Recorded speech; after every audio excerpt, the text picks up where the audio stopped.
Hello everyone and welcome back to A Nice Sweater, where today we're going over exotic armor changes coming in the final shape. We also have the TWID this week in Destiny coming, I assume, very, very soon. So if there is information in that article, I'm going to make it the second half of this video. I'm just going to combine all the articles and everything from today into one video. So don't worry about missing any of that. We also have a Vidoc that was posted. Not a ton of like gameplay information in here. Like if you were hoping for more insight on like exotics or new gameplay, like you're not really going to find it here. I'll link in the description. Goes over a lot of insight on, building the story and final shape and kind of like this culmination of, a full 10 years of this telling the story and everything.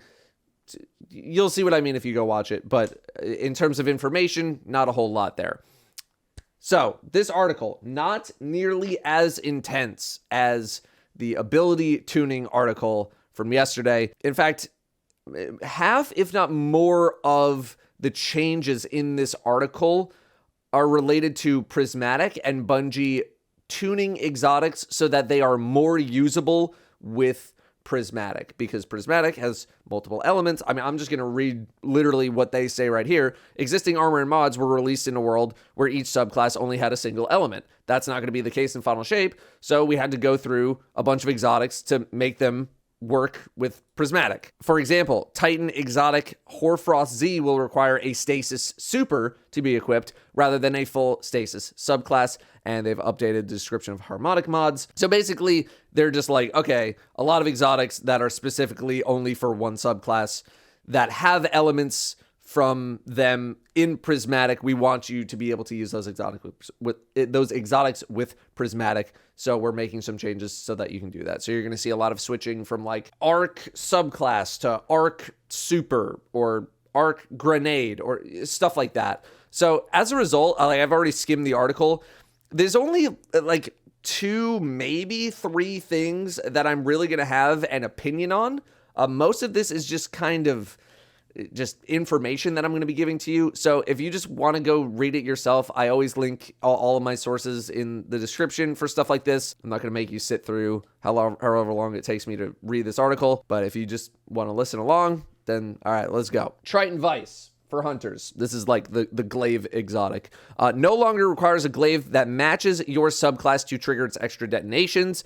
It's just going to give you detonations that matches the glaive's damage type, even when it does not match the equipped subclass. Given the limited pool of glaives, we wanted to open this up a bit more to a wider variety of builds. And they're also putting the surrounded lingering effect onto Triton Vice as well, so that way you get a little bit of that extra surrounded benefit even when you're not surrounded. After that period of being surrounded concludes, multiple other exotics have this effect built in as well. This does also partly seem like a prismatic play, but okay, I still don't have a ton of insight on Triton Vice other than me first trying it out. I'm not using it a whole lot, but this sounds just more of like a quality of life thing, if anything else. Dragon Shadow has been updated to trigger its effect when you use Ensnaring Slam or the new Arc Aspect. Okay, I thought maybe it would get a little bit more than that, considering its effect. I guess Bungie still thinks its effect is quite good. Maybe more of a PvP thing, although, a lot of Strand hunters still probably reeling from some of the changes yesterday. Foe Tracer now grants the bonus damage it inflicts on a target to weapons. The damage type also matches that of the ability used to damage that target instead of matching your equipped subclass. So, with Prismatic, you're going to be like, you're able to apply all elements. So they wanted to allow Foe Tracer to continue to work with Prismatic. Again, this is just one of the many examples of Bungie tuning exotics for prismatic. Wanted to add an additional benefit to the 6th Coyote. Otherwise, the Spirit of Coyote perk on the new exotic class items would have granted the same benefits as the original exotic. They are adding a free copy of the Reaper armor mod to 6th Coyote, which is where after you dodge, I think your next kill gets you an Orb of Power. So nice little boost to 6th Coyote. 6th Coyote, kind of like a mid-tier exotic, kind of useful for like a lot of things, but never the top option. Renewal Grass, we went over a lot of Renewal Grass stuff yesterday, so I'm just going to keep it very quick here. On entering your Duskfield Grenade volume, you or allies gain a stack of Frost Armor. Frost Armor is a new stasis effect that gives you damage resistance based on how many stacks you have. Feel free to go to yesterday's video in order to learn a bit more about Frost Armor. Every 1 second, 0.9, an additional stack of Frost Armor is granted, resetting your timer. Again, if you watched yesterday's video, you know about a lot of this stuff. If you haven't, it's timestamped in the video itself, and I've linked that video in the description, so you can go check it out. Star Eater Scales, kind of another thing that was touched on a little bit with the whole Golden Gun Hunter stacking nerf thing that was mentioned, but I will read this one out anyway.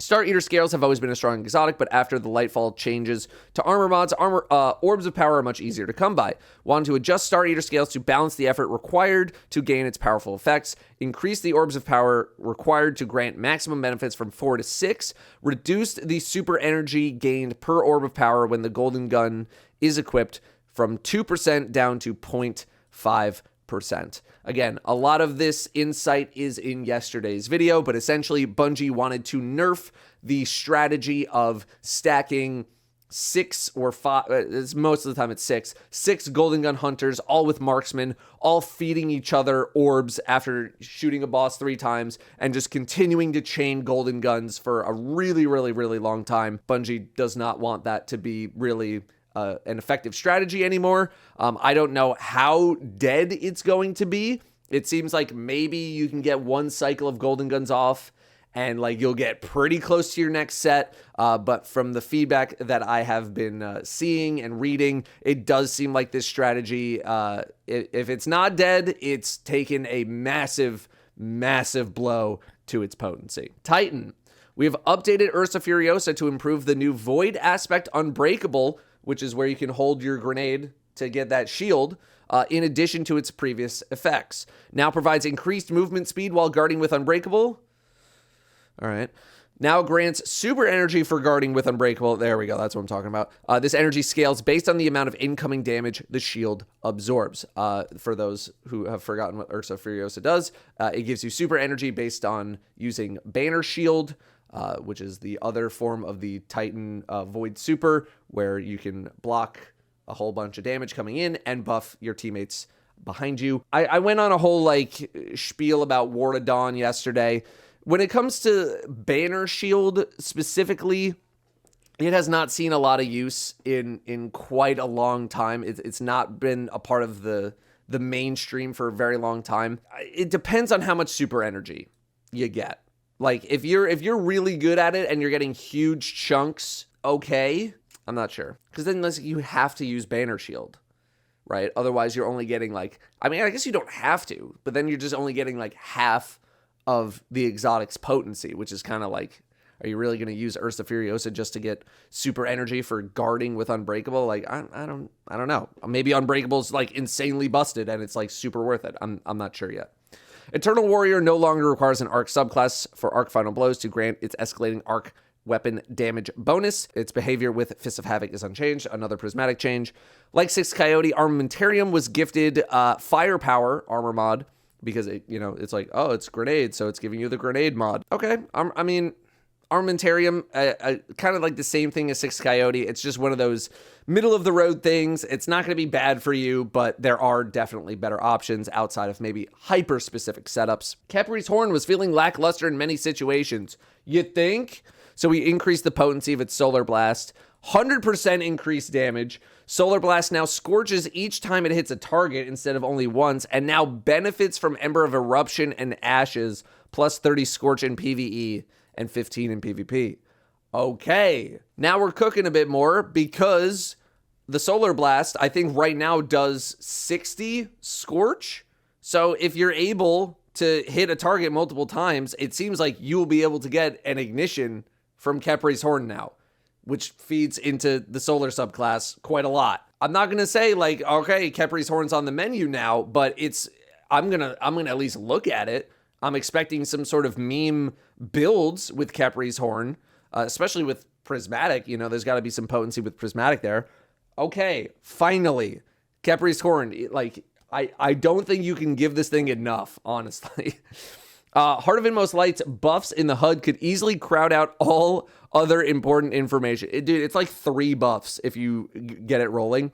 The functionality of the exotic is unchanged. Now it displays a single consolidated status effect icon in the HUD to communicate its state instead of the 2 or 3 that it used before.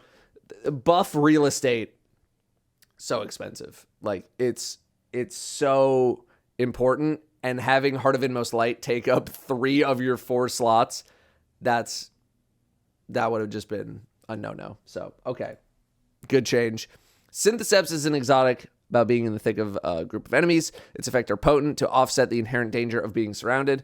This is mainly with, like let's face it, it's because of Strand. Reduce the amount of time that biotic enhancements lingers after no longer being surrounded from 8 to 5 seconds.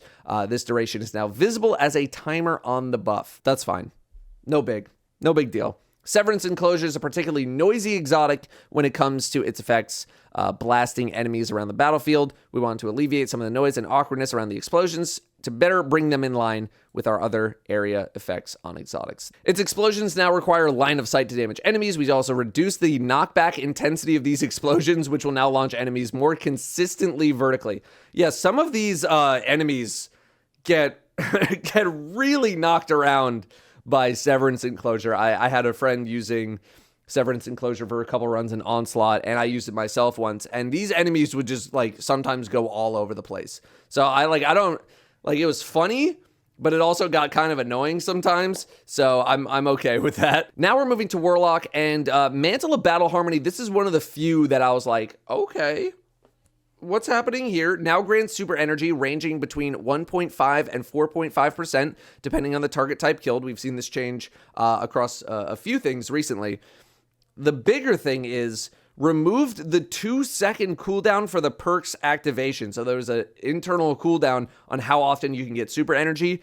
That's gone, intended to make it more potent in a wider variety of activities. So Mantle... I don't think Mantle of is necessarily a meta exotic, but it does have a niche place in the game for more of these niche builds, and this might push it to a much higher level because you can kill stuff in this game pretty quickly, and without that cooldown to kind of keep you in your place, I could see this getting considerably more popular with certain builds. I think it's used a lot with Agar Scepter because the Stasis Super is not the craziest for Warlocks. Keep an eye out for Mantle. Ballador's has been updated. Yeah, we went over this yesterday with the Frost Armor keyword instead of the Shard Overshield keyword. Activating your Rift now grants you and nearby allies maximum Frost Armor stacks when Frost Pulse is equipped. I don't think we knew about that. That seems kind of nice. Activating your Winter's Wrath Shatter attack grants nearby allies the maximum stacks of Frost Armor. When your Winter's Wrath ends, you gain maximum stacks of Frost Armor. Okay. I mean, that ain't bad. That ain't bad. Secant Filament's Empowering Rift will now reset a player's existing Devour buff duration back to 11 seconds when they enter it, in addition to its previous behavior. Not bad. I mean, Devour's not really that difficult to keep rolling, but, and I also don't know how many people are really using Secant Filaments, not that it's a terrible exotic or anything, but a nice little quality of life boost. Verity's Brow now requires final blows with a weapon matching your grenade's damage type instead of matching your equipped subclass, supporting prismatic.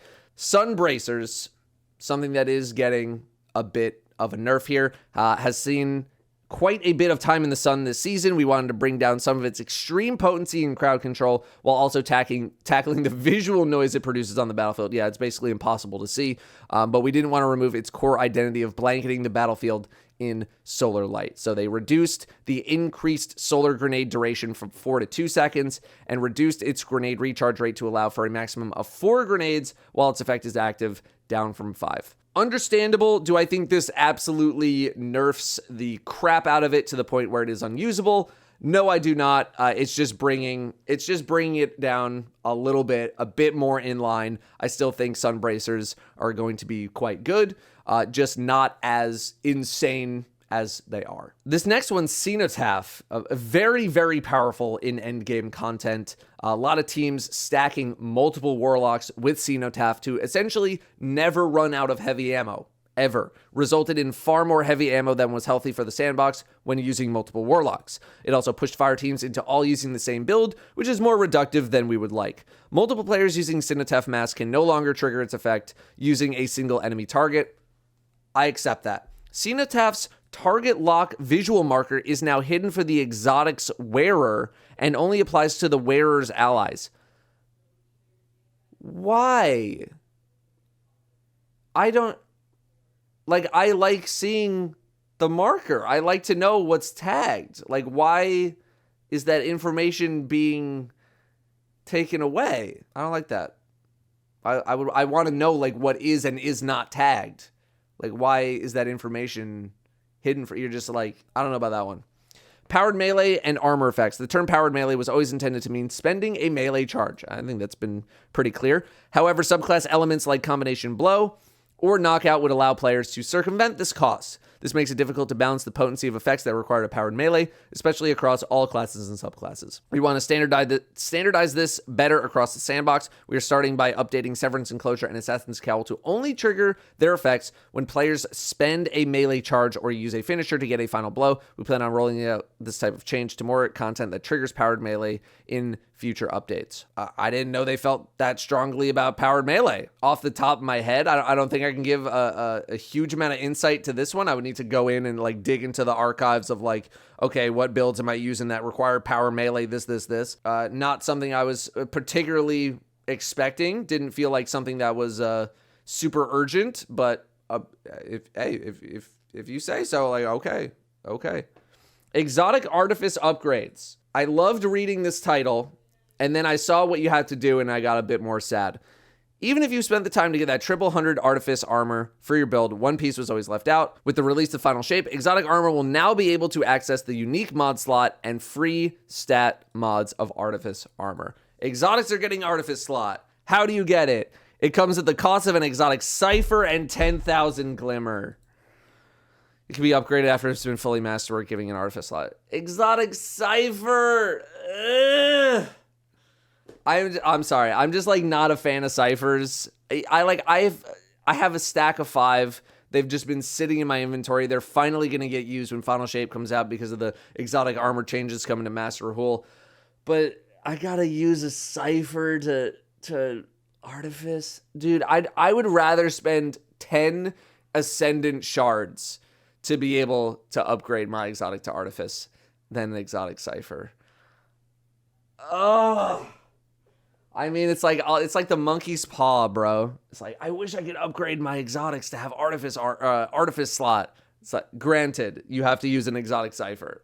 Ugh. Let's do raid armor mods first, because that's quick. Removed all mod energy costs from raid-specific armor mods. Thank you. This should have been done literally so long ago. I still barely use any raid armor. I have like one of each class item. I keep a class item from each raid, like just in case this day would come, because otherwise I'm just using Artifice. Like, why would I, like, you don't really even need the raid armor mods. I think it's a super good idea to just make them free. People are still probably not even going to use them because you got to go like get a bunch of good armor from the raid. And I do like the idea of having an armor set from that raid that I use in the raid to like really boost me, but you've just never needed it. You've never really needed it. So making them free, I think, is a very, very good move. I don't know how much it's actually going to impact anything, but making them free, it's a good start.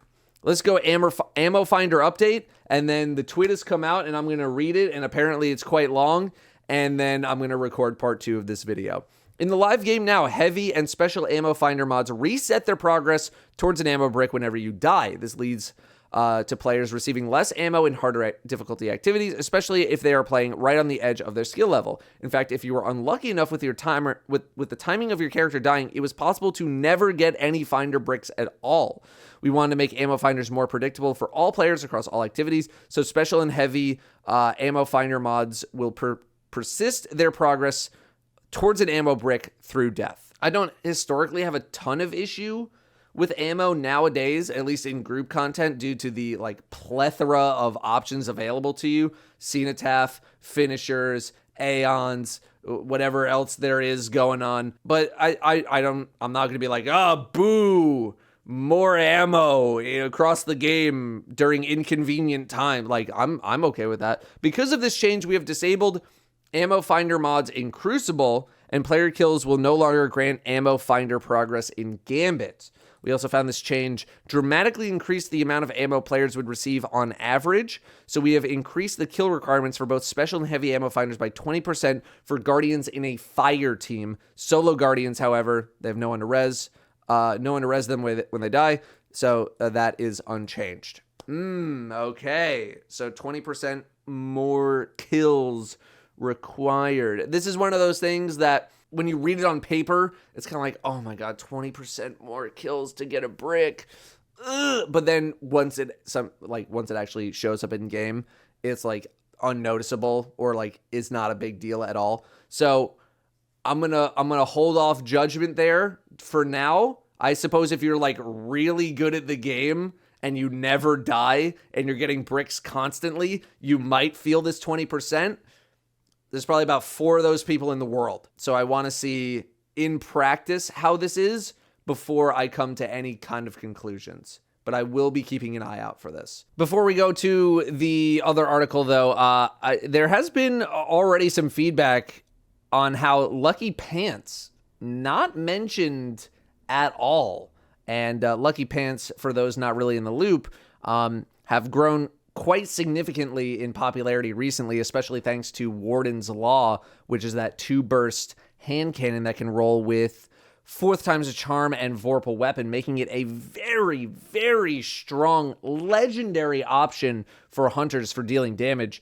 And I think there was a lot of people expecting to see a note on Lucky Pants, perhaps nerfing them, and that is not the case. So perhaps Lucky Pants untouched going into final shape as of right now. Okay, that's Article 1. We're going to Article number 2, which is the TWID, and I will see what they have in there for you, and we'll do a new intro right now. Okay, so I very quickly skimmed over this, and the big thing here this week is Pathfinder and like what that is and how it works, because Bungie hasn't really given a whole lot of information on Pathfinder. So let's go see what that is. But first, for you Emblem gremlins out there, the world first raid race is going to be giving out some more emblems. Stand in Salvation, watch any Destiny 2 streamer for 2 hours in between 9:30 a.m. on June 7th and June 9th. So basically the duration of contest mode. Roots remain. Watch at least 2 hours of Destiny 2 Twitch Rivals stream or any participating Twitch Rivals creator. I don't know if I'm in that. I was in it last year. I haven't heard anything about it this year, so like I don't know. And you can also get a global Twitch badge. Watch 15 minutes of the Final Shape raid. Okay, that's kind of neat. So yeah, any sort of emblem gremlins out there, make sure your accounts are linked up with Twitch drops. We kind of went through this already with Guardian Games, but in case you weren't around for that, go like get that prepped. Okay, so the rest of this is just kind of like, hey, Final Shape, it's coming soon. Get your guns, get your stuff ready. Like Final Shape's showing up, a lot of this stuff's going away, so like get ready. Earlier this week, we increased drop rates of brave weapons and trophies of bravery as well as increased reputation gains with stacks. This will remain until Into the Light. These are pretty significant, by the way. You're getting a lot more trophies, at least in Legend, and the drop rates are definitely noticeable as well. So if you've been holding off, if you've been hoping that they're going to like increase the drop rates or give more loot, now's the time to go in. And also, we will be doubling the drop chance of limited edition versions of brave weapons, aka the shiny versions, starting on May 28th. I kind of thought, and it was kind of hypothesized, that Bungie was potentially going to increase the drop rate for shinies in the last week to kind of like get people to play the game. That has happened at reset, doubling shiny drop chance. So if there's a time to grind, it's this week, it's next week for the shinies and just guns in general. Abilities and armor tuning, we had the super long article, so go watch that video. Okay, so Pathfinder, here's the big thing from the TWID. What is the Pathfinder? It is a brand new pursuit system that they're introducing into Destiny 2, consolidating bounties, patrols, and weekly vendor challenges into one streamlined system that you can access from anywhere. And there's also going to be two of them. There's going to be one for the rituals, so like Vanguard, Crucible, Gambit, and there's going to be one for the final shape destination, the Pale Heart of the Traveler. Essentially, what this is going to be is a way for Bungie to consolidate a lot of the systems that they have now into one menu that allows you to progress towards a big reward. You can kind of see at the end here, it looks like a prime, it looks like a powerful, it looks like a pinnacle. It's a big reward. And so you're going to do challenges along your path. You're going to literally forge your path through the Pathfinder in order to get to this final reward. I assume activities and things on the left side here are probably going to be a bit easier or less time intensive than the ones as you progress towards the right. But that's essentially what it is. You're presented with 20 objectives divided into 5 tiers. Complete objectives, claim them, form a path to go from left to right. You need to claim at least one objective in each tier before you can claim an objective in the following tier. So you can't just be like 1, 1, 1, 1, 1, 1. Okay, give me my reward now. Building a path to the final reward allows you to claim it. Claiming the final reward allows you to reset your Pathfinder. Resetting your Pathfinder costs Glimmer. They don't say how much Glimmer, but it gives you a new set of objectives to complete and a new final reward. You're only going to be able to do this so many times, though, before you experience some diminishing returns on that reward at the very, very end. But at weekly reset, all that is going to completely reset. And you'll be back to maximum power for your reward that you can claim. So Pathfinder, again, there's one for weekly challenges from the core ritual activities, replaces the bounty systems and weekly challenges for them, and then you have one for the Pale Heart. So the ritual one is just going to give you stuff that goes across all the different core activities. I imagine a lot of these objectives are going to be very, very similar to the objectives that we have right now. It's not that I think anything is really going to be changing there. I don't think they're going to change many of these objectives. It's still going to be like, get 100 kills in the Vanguard playlist, or like whatever it ends up being. They're just putting it all in one spot that you can access at any time. Pale Heart of the Traveler, Pathfinder is kind of going to be like the same vibe. Roughly aligned with what you'd expect to see from destination bounties, with some new location-based objectives as well. When field assignments are featured on your Pathfinder, that's what these objectives are called, you can expect to see them on your map where you can track them and you can just go straight to them. So that's all well and good. Why? Why are we getting this new system? The first goal was consolidation.